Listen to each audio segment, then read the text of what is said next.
Hello students. अपन जो अपना last lecture था उसमें अपन ने entropy of mixer and entropy of mixing देखी थी, यानी मिश्रण करने की एंट्रोपी। कोई भी दो गैसेस या दो से अधिक गैसेस हैं उनको यदि आपस में मिलाया जाता है तो एंट्रोपी बढ़ती है। जनरली अपन को पता है लिक्विड सॉलिड गैस में से सबसे ज़्यादा एंट्रोपी गैस की होती है। तो दो गैसों को यदि मिश्रित किया जाए, उनको मिक्स किया जाए, तो उस मिक्सचर की एंट्रोपी उन दोनों गैसों की एंट्रोपी से ज़्यादा होती है। इसके लिए अपन ने फॉर्मूला डिराइव किया था, delta S mixing equal to minus R summation N I L N X I, जिससे अपन कितनी भी गैसें हों उनके मिश्रण की एंट्रोपी ज्ञात कर सकते हैं। इसके आगे अपन ने मिक्सचर की एंट्रोपी देखी थी, तो वो भी वहाँ मैक्सिमम होती है जहाँ दोनों मिलाई जाने वाली गैसेस आधी आधी हो, यानी x इक्वल टू 1/2 हो। जो x है अपना वो मोल भिन्न को डिफाइन करता है। उसके आगे अपन ने थर्ड लॉ ऑफ थर्मोडायनेमिक्स देखा था कि परम शून्य ताप पर किसी शुद्ध क्रिस्टल या ठोस पदार्थ की एंट्रोपी 0 होती है। और ये जो एंट्रोपी होती है इसको एब्सोल्यूट एंट्रोपी या निरपेक्ष एंट्रोपी बोलते हैं। इसके बाद में अपन ने कुछ स्टेट चेंजेस थे, अवस्था परिवर्तन थे, उनके लिए अपन ने एंट्रोपी चेंज देखा था, और किसी रासायनिक अभिक्रिया के लिए एंट्रोपी चेंज देखा था। आज अपन जो उसी के आगे एंट्रोपी की डेफिनेशन देखी थी अपन ने कि D S equal to D reversible बटे डी क्यू रिवर्सिबल बटे टी, यानी किसी भी उत्क्रमणीय प्रक्रम में अवशोषित या उत्सर्जित ऊष्मा बटे उस ताप का जो रेशियो है वो ही क्या कहलाता है, एंट्रोपी चेंज कहलाता है। जनरली अपन यहाँ चेंज की स्टडी करेंगे, लेकिन एंट्रोपी होती क्या है, इसकी फिजिकल सिग्निफिकेंस क्या है, उसके बारे में अपन देखेंगे। तो जो एंट्रोपी है वो एक तरह से अव्यवस्था की माप को बताती है। तो अब देखेंगे अपन जनरली एंट्रोपी की भौतिक सार्थकता तथा ऊष्मागति की प्रायिकता।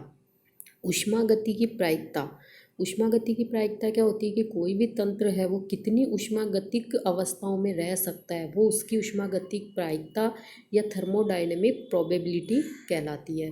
तो अपन पहले देख रहे हैं भौतिक सार्थकता के अंदर इसकी दोनों डेफिनेशन ही है एक तरह से कि जो एंट्रोपी है वो तंत्र की अव्यवस्था का माप होती है। तो अपन इसको एग्जाम्पल से भी देखेंगे। जितने भी अपने स्वतः और प्राकृतिक प्रक्रम होते हैं उन सभी में अव्यवस्था या अस्त व्यस्तता, यानी कोई भी कण है उनकी अव्यवस्था या जिसको अपन अस्त व्यस्तता बोलेंगे उसमें हमेशा वृद्धि होती है जितने भी प्राकृतिक प्रक्रम होंगे। तथा स्वतः प्रक्रम के संपन्न होने में एंट्रोपी में भी वृद्धि होती है। तो जितने भी प्राकृतिक हैं या स्वतः प्रक्रम हैं उन सभी की अव्यवस्था या अस्त व्यस्तता या बेतरतीब इनमें वृद्धि होती है। इसका मतलब इनको अपन ये कह सकते हैं कि इनकी एंट्रोपी में भी वृद्धि होती है। अपन ने जो एंट्रोपी की डेफिनेशन देखी थी उसमें भी अपन ने देखा था कि जो जितने भी स्वतः और प्राकृतिक प्रक्रम है उनकी एंट्रोपी लगातार बढ़ रही है। यही जो अपना सेकंड लॉ था वो भी ये कहता है कि ब्रह्मांड की एंट्रोपी लगातार बढ़ रही है। तो ये जितने भी नेचुरल प्रोसेस हैं, स्पॉन्टेनियस प्रोसेस हैं, उन सभी में एंट्रोपी इंक्रीज होती है। अब अपन इसके एग्जांपल देखेंगे कि ये धातु की एक छड़ है, इसके अंदर जितने भी कण हैं प्रारंभ में व्यवस्थित हैं। यहाँ पे भी ये व्यवस्थित है, ऐसे मानिए प्रारंभ में व्यवस्थित है। यदि अपन ने इस छड़ के एक सिरे को गर्म किया, इधर से इसको गर्म किया, तो यहाँ की जो कण है वो थोड़े से गति करने लगेंगे। जैसे अपन को उसको हीट दी उसको एनर्जी मिलेगी, टेम्परेचर से एनर्जी मिलेगी और उस एनर्जी से वो मूवमेंट करेंगे। ये जो मूवमेंट है ये धीरे धीरे आगे बढ़ता जाएगा। ये इलेक्ट्रॉन एनर्जी इसको करेंगे, ये इलेक्ट्रॉन इसको एनर्जी देगा, ये इलेक्ट्रॉन इसको एनर्जी देगा। इस तरह से इन सभी जो कण हैं जो व्यवस्थित थे पहले वो अब क्या हो गए, अव्यवस्थित हो गए। तो अपन ने छड़ का एक सिरा गर्म किया और स्वतः ही पूरी छड़ गर्म हो जाती है, क्योंकि पूरे छड़ के कण होते हैं वो ऊर्जा पाकर गति करते हैं। तो एक तरह से ये स्वतः प्रोसेस है। और इसके अंदर जितने भी कण पहले व्यवस्थित थे अब अव्यवस्थित हो गए हैं, यानी इस प्रोसेस में अव्यवस्था में वृद्धि हुई है। और अव्यवस्था में वृद्धि होने का मतलब ही क्या होता है कि एंट्रोपी में वृद्धि हुई है। तो ये एक नेचुरल प्रोसेस है। दूसरा है अपने दो अलग अलग सांद्रताओं के अपन ने विलयन लिए हैं। एक के कण अपन ने छोटे दिखा दिए, एक के थोड़े बड़े दिखा दिए। तो ये दो अलग अलग सांद्रता के या विलयन मान लो या कोई गैस मान लो। यहाँ पे इनकी जितनी एंट्रोपी थी थोड़ी से व्यवस्थित होंगे ये, लिक्विड स्टेट में तो, लेकिन गैसियस में ये अव्यवस्थित होंगे। यदि इन दोनों गैस, यहाँ पे कुछ एंट्रोपी है, ऐसा नहीं है कि बिल्कुल भी नहीं है एंट्रोपी। अब यदि इन दोनों गैसेस को या इन दोनों विलयनों को अपन ने मिला दिया तो ये व्यवस्था है अपने पास। इसकी तुलना में ये व्यवस्था क्या है, थोड़ी सी गड़बड़ा गई, तो इसे अपन कहेंगे कि अव्यवस्था बढ़ रही है। अपन को दो भिन्न भिन्न सांद्रता के विलयन मिलाने पे जो मिश्रण प्राप्त हुआ है, तो उस मिश्रण की जो अव्यवस्था है वो अधिक होगी, और अव्यवस्था बढ़ने का मतलब उसकी एंट्रोपी बढ़ गई है। इसी तरह सॉलिड है, उसमें जितने भी अवयवी कण होते हैं वो व्यवस्थित होते हैं, द्रव में थोड़े से अव्यवस्थित और गैस में पूर्णतः अव्यवस्थित होते हैं। इसीलिए अपन ठोस से द्रव, द्रव से गैस, यानी इन तीनों में जो गैस होता है उसकी एंट्रोपी सबसे ज़्यादा होगी, क्योंकि उसमें कणों की व्यवस्था या अव्यवस्था सबसे ज़्यादा होगी। इसी तरह 4 नंबर देखेंगे, ठोस अवस्था में कण एकदम व्यवस्थित होते हैं। जैसे ही इस ठोस पदार्थ का विलयन बनाते हैं, जनरली अपन ने ये ठोस लिया, इसमें कण व्यवस्थित है। यदि अपन ने इसके अंदर कोई विलायक डाला, विलायक जनरली लिक्विड होगा, तो जैसे ही अपन ने इसके अंदर कोई विलायक डाला और एक विलयन सॉल्यूशन बन गया, तो वो जो सॉल्यूशन है उसमें कण इतने व्यवस्थित ना होके दूर दूर हो जाएंगे, क्योंकि जो विलायक के कण होंगे वो विलय के कणों को चारों तरफ से घेर लेंगे, तो ये जो व्यवस्था थी उसमें गड़बड़ा जाएगी, तो यानी अव्यवस्था में वृद्धि होगी और तंत्र की एंट्रोपी बढ़ जाएगी। ये अपन ने देख ही लिया कि जो विलय के अणु है वो विलायक के अणु द्वारा चारों तरफ से घिरे हुए रहते हैं। तो अतः इन सभी एग्जाम्पल से स्पष्ट है कि तंत्र की जो एंट्रोपी है वो उसकी अव्यवस्था या अस्त व्यस्तता की माप होती है। तो आगे अपन जब एंट्रोपी की डेफिनेशन के रूप में लिखेंगे तो अपन ये भी एक डेफिनेशन ही है कि जो तंत्र की अव्यवस्था या कणों की अव्यवस्था है वो क्या होती है, एंट्रोपी को ही बताती है। अब देखेंगे एंट्रोपी को ऊष्मागतिक प्रायिकता के रूप में। जनरली ऊष्मागतिक प्रायिकता, थर्मोडायनेमिक प्रोबेबिलिटी क्या होती है, कोई भी तंत्र है वो कितनी ऊष्मागतिक अवस्था में रह सकता है, वो उस तंत्र की ऊष्मागतिक प्रायिकता कहलाती है। ऊष्मागतिक अवस्था का मतलब हो गया टेम्परेचर, प्रेशर, वॉल्यूम, एनर्जी, इन सब की जो स्पेशल कंडीशन है वो फिक्स होंगी। तो यानी एक अवस्था में एक, दूसरी में दूसरी होंगी, दो अवस्थाओं में आपस में चेंज होगी, लेकिन तंत्र एक ही है। तो एक तंत्र जितनी ऊष्मागतिक अवस्था यानी टेम्परेचर, प्रेशर, वॉल्यूम, एनर्जी इनकी स्थितियों में रह सकता है वो उसकी ऊष्मागतिक प्रायिकता कहलाती है। और ये जो इसकी ऊष्मागतिक अवस्था इन्हें अपन अभिविन्यास या ओरिएंटेशन कहेंगे। तो जितने भी स्वतः प्रोसेस होते हैं उसमें अव्यवस्था में अर्थात एंट्रोपी में वृद्धि होती है, ये अपन ने पहले देख ही लिया। अर्थात जो तंत्र है वो कम प्रायिक और लोअर प्रोबेबिलिटी से हाई प्रोबेबिलिटी की स्टेज में जाता है। हाई प्रोबेबिलिटी का मतलब हो गया वहाँ तंत्र अधिक अवस्थाओं में रहेगा। प्रारंभ में तंत्र कम अवस्था में है, ऊष्मागतिक अवस्था में, और यहाँ तंत्र अधिक ऊष्मागतिक अवस्था में, इसका मतलब उसकी एंट्रोपी में वृद्धि हो रही है। तो अपन ये कह सकते हैं कि जो एंट्रोपी और ऊष्मागतिक प्रायिकता है वो साथ साथ बढ़ती है। यदि किसी तंत्र की एंट्रोपी बढ़ रही है तो ऊष्मागतिक प्रायिकता बढ़ रही है, और प्रायिकता बढ़ रही है तो एंट्रोपी बढ़ रही है। ऊष्मागतिक प्रायिकता यही है कि वो तंत्र कितनी प्रकार से अभिविन्यासित हो सकता है, एक तंत्र कितनी अभिविन्यास में रह सकता है, वो उसकी ऊष्मागतिक प्रायिकता होगी। और यदि किसी तंत्र के लिए ऊष्मागतिक प्रायिकता अधिक होंगी, इसका मतलब उसकी एंट्रोपी भी अधिक होगी, क्योंकि उसकी ऊष्मागतिक अवस्थाएं ज़्यादा होंगी। तथा साम्यावस्था, जो साम्यावस्था आएगी उससे अपन अधिकतम प्रायिकता की अवस्था मानते हैं। अतः स्पष्ट है कि जो एंट्रोपी है वो ऊष्मागतिक प्रायिकता का फलन है, और इसे निम्न रूप से दर्शाया जाता है, S = फलन ऑफ W। W है वो थर्मोडायनेमिक प्रोबेबिलिटी को दर्शा रहा है। इस फंक्शन को बोल्ट्जमान ने एक इक्वेशन द्वारा बताया, S entropy = K ln W + C। यहाँ जो K है वो बोल्ट्जमान कांस्टेंट है, W है वो थर्मोडायनेमिक प्रोबेबिलिटी है, और जो C है वो एक अन्य कांस्टेंट है। आगे जाके जो प्लांक था उसने इस C की वैल्यू 0 डिसाइड कर दी कि ये 0 होता है। तो ये जो इक्वेशन होगी वो S = K ln W में चेंज होगी, और ये इक्वेशन बोल्ट्जमान प्लांक इक्वेशन कहलाती है। अब यदि इस इक्वेशन को एक अपन पूर्णतः विशुद्ध क्रिस्टलीय ठोस पदार्थ पे लागू करें, तो जनरली जितने भी पूर्णतः विशुद्ध क्रिस्टलीय ठोस पदार्थ है वो एक क्रिस्टल एक पूरा प्योर सॉलिड क्रिस्टल है, इसका मतलब वो सिर्फ एक ही ऊष्मा अवस्था में रह सकता है, तो उसके लिए ऊष्मागतिक प्रायिकता की वैल्यू क्या हो गई, 1। तो अपन यहाँ W का मान 1 रखेंगे, तो जो Ln 1 है उसका मान कितना होता है, 0। तो अपने पास S आ गया 0। और अपन जो थर्मोडायनेमिक का थर्ड लॉ है उससे भी अपन ये निकालते हैं कि पूर्णतः विशुद्ध क्रिस्टलीय ठोस पदार्थ की एंट्रोपी 0 होती है। तो ये जो इक्वेशन है वो अपन लागू कर सकते हैं, ये एक स्टैटिस्टिकल इक्वेशन है। इसके आगे अपन देखेंगे अवशेष या अवशिष्ट एंट्रोपी, जिसे अपन रेजिडुअल एंट्रोपी भी कहेंगे। जनरली अपन ने एंट्रोपी दो तरह से निकाली, एक तो जो थर्मोडायनेमिक्स का थर्ड लॉ था उससे निकाली। ये जो एंट्रोपी है वो क्या कहलाती है, अपनी थर्मल एंट्रोपी कहलाती है। दूसरी एंट्रोपी जो अभी अपन ने इक्वेशन देखी थी S=K/Ln W, ये जो एंट्रोपी है ये एंट्रोपी अपनी स्टैटिस्टिकल मैकेनिक्स या स्टैटिक्स से ज्ञात की गई है। तो इसे अपन बोल्ट्जमान समीकरण द्वारा ज्ञात जो एंट्रोपी होती है इसे अपन स्टैटिस्टिकल एंट्रोपी कहेंगे। अब ये जो दोनों एंट्रोपी है, थर्मल एंट्रोपी और स्टैटिस्टिकल एंट्रोपी, ये क्या होती है, कुछ पदार्थों के लिए तो समान होती है लेकिन कुछ के लिए समान नहीं होती। जनरली जो थर्मल एंट्रोपी है उसका मान थोड़ा सा कम आता है और स्टैटिस्टिकल एंट्रोपी का मान थोड़ा सा ज़्यादा होता है।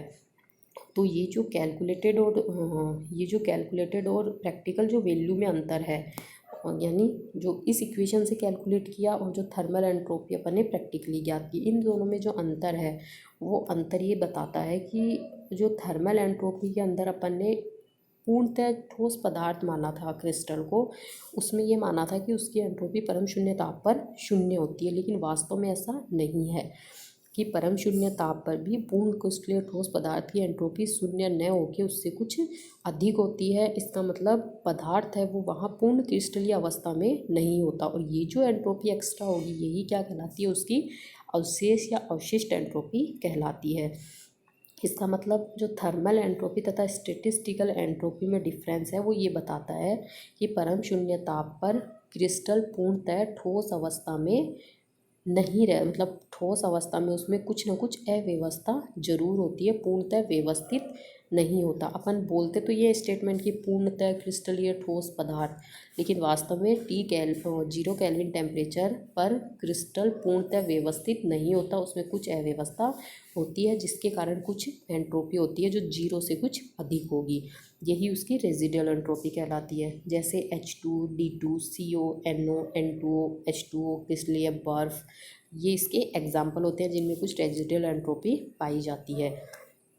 अब इस रेजिडुअल एंट्रोपी के ज्ञात करने के लिए अपन एक एग्जांपल लेंगे, एक क्रिस्टल लेंगे जो AB दो प्रकार के अणुओं से, मतलब AB अणुओं से मिलकर बना है। इस अणु में कितने हैं, AB दो परमाणु हैं, एक A और एक B।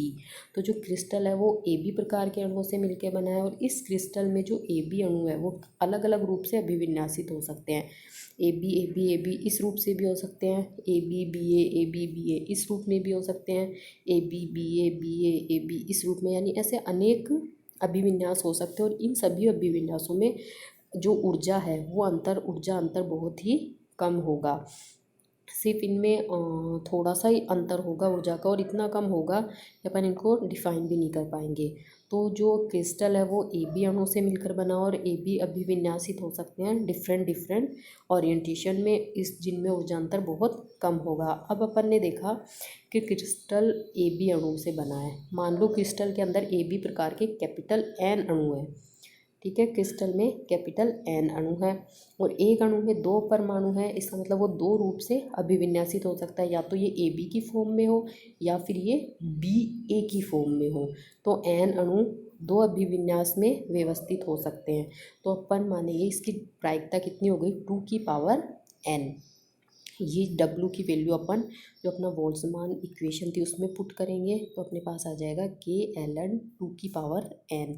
ये जो Ln में पावर में होता है वो Ln से पहले आ जाता है, तो N/Ln 2। इस जो N होता है इसको अपन गैस कांस्टेंट R कहते हैं, तो R/Ln 2, Ln 2 की वैल्यू और जो अपना गैस कांस्टेंट है इसकी वैल्यू पुट करेंगे तो Ln 2 की वैल्यू होती है 0.693 और आर की वैल्यू होती है अपने पास 8.314। इनको इंटू करेंगे तो अपने पास आएगा 5.8 joule kelvin inverse mole inverse. ये इस एंट्रोपी की वैल्यू है। और ये जो एंट्रोपी है ये जनरली उन ठोसों के लिए जो दो प्रकार से अभिविन्यासित हो सकते हैं उनके लिए रेजिडल एंट्रोपी होती है। तो दो के लिए अपन ने निकालनी। अब यदि किसी क्रिस्टल में ऐसे अणु है जो पी प्रकार से अभिविन्यासित होते हैं तो उनके लिए अपन ये वाला फॉर्मूला लगाते हैं RlnP। अपन ने क्या किया है, 2 की पावर जो P की पावर n था उसको n पहले लेके आ गए और ये इसी तरह का फॉर्मूला था। यहाँ P की पावर n रखा अपन ने तो ये हो गया NK यानी RlnP।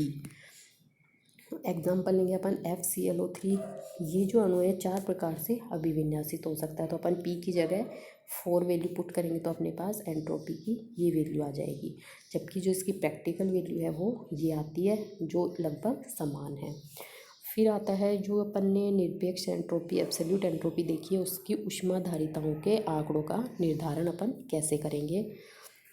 जो थर्ड लॉ से अपन ने एंट्रोपी निकाली थी। तो जनरली जितने भी पदार्थ हैं उनके परम शून्य ताप पर एंट्रोपी ज्ञात करने के लिए क्या करेंगे अपन, परम शून्य ताप से उस ताप तक जिस पर एंट्रोपी ज्ञात करनी है उन पदार्थों की सभी भौतिक अवस्थाओं की ऊष्माधारिताओं को ज्ञात करना होगा। क्योंकि अपन ने जो एंट्रोपी की फॉर्मूला देखा था वो ये था, ये रहा। तो जैसे अलग अलग एंट्रोपी आएगी, जो थर्ड लॉ एंट्रोपी या निरपेक्ष एंट्रोपी है जिसमें यहाँ पे भी Cp चाहिए, यहाँ Cp चाहिए, यहाँ Cp चाहिए, तो यहाँ पे अपन को क्या चाहिए, इनके लिए Cp की वैल्यू ज्ञात होना जरूरी है। ये जो Cp है ये इतना इजीली ज्ञात नहीं होता है परम शून्य ताप पे। Cp ज्ञात कर सकते हैं लेकिन 0 केल्विन पे Cp को ज्ञात करना इतना आसान नहीं होता है। साथ ही साथ इन अवस्थाओं पे उनके संक्रमण ताप, गलनांक, क्वथनांक आदि टेम्परेचर भी किए, क्योंकि Cp/T/dt ये जो फॉर्मूला था अपना वो ये था। तो अपन को टेम्परेचर और Cp की वैल्यू चाहिए जो परम शून्य ताप पर ज्ञात करना इतना आसान नहीं होता। इसलिए अपन क्या करेंगे, 0 केल्विन से थोड़ा ऊपर लेकिन कम ताप, लगभग 10 केल्विन से 15 केल्विन तक जो ऊष्माधारिता है इनके मान ज्ञात कर लेते हैं। और कम टेम्परेचर पे ये जो Cp और Cv हैं इनके मान लगभग समान होते हैं। तो अपन कम टेम्परेचर पे Cv के मान ज्ञात कर लेंगे और वो जो वैल्यू है वही क्या होगी, Cp की वैल्यू बताएगी। जो Cv का मान है वो अपन डिबाई के टी घन रूल से ज्ञात करेंगे। टी घन रूल क्या है, Cv = AT⁻³ या T³। यहाँ से लोअर टेम्परेचर या कम ताप पर Cp = Cv हो जाएगा। कम ताप अपन ने T' तक लिया है तो 0 केल्विन से लेके T' ताप तक तो अपन Cp को इस फॉर्मूले से ज्ञात कर लेंगे जिसे अपन टिपाई के टी घन नियम कहेंगे। तो 0 से T केल्विन तक तो अपन यहाँ से Cp/T का मान ज्ञात कर लेंगे और इसे फिर इंटीग्रेट कर देंगे विथ रेस्पेक्ट टू टेम्परेचर। लेकिन T' से अधिक ताप पर, ये T' हो सकता है अपना 10 से लेकर 15 केल्विन तक, इससे अधिक ताप पे अपन वापस वही फॉर्मूला लगाएंगे। अब ये जो dT/T है इसको अपन ने क्या कर दिया, dln/T। ये जो dln/T है, ln को लॉग में चेंज करेंगे तो 2.303 से इंटू कर देंगे और ये लॉग में चेंज हो गया। अब अपन ग्राफिकली जो Cp है, Cp/T वर्सेस T या फिर Cp वर्सेस ln/T या फिर log/T, इनके बीच में ग्राफ खींचेंगे। इससे खींचेंगे जब तो Cp/T वर्सेस T के बीच में, इन दोनों से खींचेंगे, इससे खींचेंगे तो Cp वर्सेस ln/T, इससे खींचेंगे तो Cp वर्सेस log/T। इनके बीच में अपन इनको ग्राफ देखेंगे और जो ग्राफ बनेगा उन ग्राफ्स का जो एरिया होगा, ये जो शेडेड एरिया है ये क्या होगा, इन समाकलन की वैल्यू को बताएगा। तो अपन ने ये Cp/T वर्सेस T के अंदर ग्राफ खींचा है तो ये इस टाइप से आएगा और ये जो शेडेड एरिया है ये इस इंटीग्रेशन की वैल्यू को बताएगा। इसी तरह ये जो एरिया है ये इस इंटीग्रेशन की वैल्यू को बताएगा। जनरली जो log 1 होता है, log 10 होता है, उसका मान 1 होता है। तो यहाँ जब 10 है तो यहाँ 1 है। T यदि 0 है तो जो log 0 है उसका मान नेगेटिव होता है, तो अपन ने ये शो नहीं किया। जनरली log 1 का मान होता है 10 पे, तो अपन ने यहाँ से देखा है। इस तरह अपन क्या करेंगे, जो एब्सोल्यूट एंट्रोपी है उसको कैलकुलेट कर सकते हैं प्रैक्टिकली। ये अपना प्रैक्टिकली डिटर्मिनेशन हो गया। और जो अपना S equals to KLN W है उससे अपन कैलकुलेट कर सकते हैं उसको। Okay, thank you. इसके आगे जो अपन देखेंगे वो अपना है क्लासियस इनइक्वेलिटी, और इसी इनइक्वेलिटी पे बेस्ड अपन आगे एंट्रोपी की कंडीशन देखेंगे स्पॉन्टेनियस प्रोसेस, इरिवर्सिबल प्रोसेस के लिए। Okay, thank you.